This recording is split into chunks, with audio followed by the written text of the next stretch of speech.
Good afternoon, fellas, and welcome to another video with me, Vince, at Modern Man Lifestyle. Thank you for joining. Today, what we're going to be talking about is your unique selling point with women and when you're dating. Now, when I say unique selling point, or USP, essentially what that means is a sales and marketing term for what differentiates you from your competition. So in layman's terms, for dating, what makes you any different from the other 100, 200,000 guys blowing up our phone on Instagram, dating apps, Snapchat, Facebook, whatever. Now, over the years, what I've come to realize is that a lot of what girls find attractive and what they use to identify you as what status you are is individuality and uniqueness. So you'll find a lot of girls will say things like, oh, he was the captain of the team, or oh, he was my manager. And what it is they're trying to attribute status to him to justify why they're doing something. So it's better for them to say, oh, well, he was the manager of the bar, or he was the head bouncer, than, oh yeah, he was just some random guy in a club that I got with.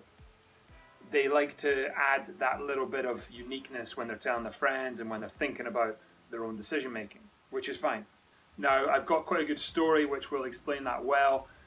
When I was at university, I used to work in a nightclub, and it was on a Thursday night. It was this wacky nightclub theme called Octopussy, and essentially we would come in and we'd put in like a paddling pool, a bouncy castle, like a chapel, and there'd be a guy dressed as Elvis, and he'd marry you, like fake funny marriages.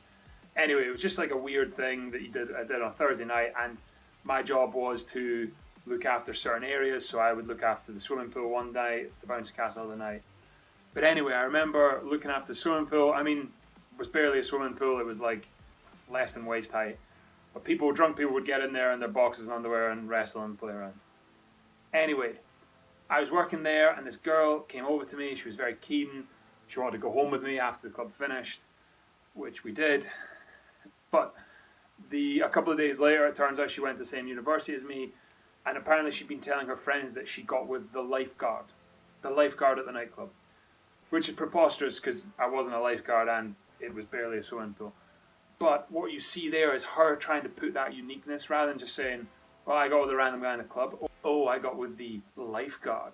Sounds a bit better, doesn't it? Rolls off the tongue a bit better, a bit more status, a bit more uniqueness. So anyway, what it got me thinking about was really, how can you stand out from the crowd? How can you be a little bit different? And that comes in various different ways. It could be talents you have. So you might be an amazing climber. You might be amazing at football, rugby, anything. You might be a really good speaker. You might have a different accent. Oh my God. Are you from England? Yes. Oh, that is so cute. Yep, American girls absolutely love a different accent. They think it's crazy cool. You might have a really quirky car. You might have a dog that's really cute, really funny, amazing to take girls on dates with. You might be really good at the gym. I'm just spitballing a couple of ideas, but you'll be able to look at your own life and your own hobbies and interests and see what you're really good at or what you really enjoy. So I've got another story. I've got a close friend, and he bought a really old BMW. It's orange, it's a convertible, it's a beautiful looking car. It's about 20, 30 years old. And he also has this Pomeranian, this little, like, it looks like a teddy bear, it's essentially a dog. And he wears this crazy Russian type hat when he's got the top down. And he'll go and pick a girl up in this orange convertible with a dog sitting on his lap with this, sheepskin hat on his head with some aviators on, and he looks truly outrageous. And a lot of girls are going to like that because it's so random, it's so different.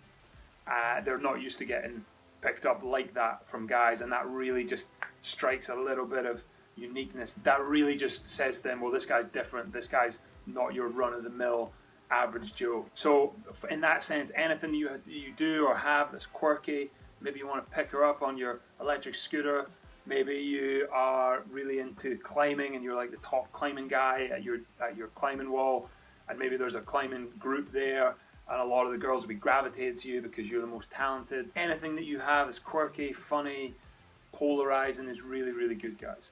In terms of where you're based in the world, let's say you're in the UK. For me, being Scottish, when I lived in London, even just from Scotland to England, girls would love that I was Scottish. They'd be like asking me, do I wear a kilt? Oh, your accent's amazing. Oh, you like Willie from The Simpsons? Like, even just that small distance between Scotland and England was a massive thing for girls because it differentiated me from all the other English guys in London. I was actually from Scotland, so it was a bit different. When I went abroad, places like South America, and if you have blue eyes, for example, you're quite tall, geez, they love that. They really are attracted to different looking guys, same in Asia. And then finally America, with the accents, seriously. They absolutely love the accents. So you might be based wherever you are, you might be based in Canada, America, England, Scotland, Ireland, wherever, it doesn't really matter. But what I would suggest that you do, just as a bit of a test, is you take your Hinge profile, you can change your location. If you're from Australia, for example, put it in New York or put it in LA somewhere and just say, Australian guy in town. G'day, mate. Let's put another shrimp on the barbie. Doesn't mean you need to speak to anyone. I'm not saying lead anyone down the garden path. But just see how much more attention and the standard, the higher quality girls you're going to get. Essentially where they're looking at you and thinking, wow, an Australian guy, not the everyday guy. Another thing, you might say, well, a lot of girls in the UK are asking for guys over 6 foot and I'm only 5'7", 5'8". Take yourself to Asia. The average height in Asia for a woman is like 5'1" or something. All of a sudden, your height differences is massive. And I'm not saying you need to move over there to get girls. All I'm saying is you need to find that uniqueness, which is going to elevate your own status and help with getting additional girls, at a better quality girls.